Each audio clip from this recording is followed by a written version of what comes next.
Hi everyone, কেমন আছো তোমরা সবাই? আজকে ছিল লক্ষ্মীদির বিয়ে, তো সেই ব্লগটাই তোমাদের সাথে শেয়ার করছি। আমি আর রিমি হঠাৎ করে প্ল্যানিং করে চলে গেলাম লক্ষ্মীদির বিয়েতে গায়ে হলুদে।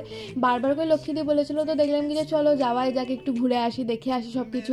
তো এখানে লক্ষ্মীদির সব রিচুয়ালসগুলো হচ্ছিলো গায়ে হলুদের পরে, তারপর আর সবাই খেতে বসেছিল, আমরাও খেতে বসে পড়েছিলাম। আর এই যে এটা ছিল আমার সকালের সাজ, সুন্দর করে সবাই হলুদ শাড়ি পরেছিল, তাই আমি সবুজ শাড়ি পরে চলে গিয়েছিলাম।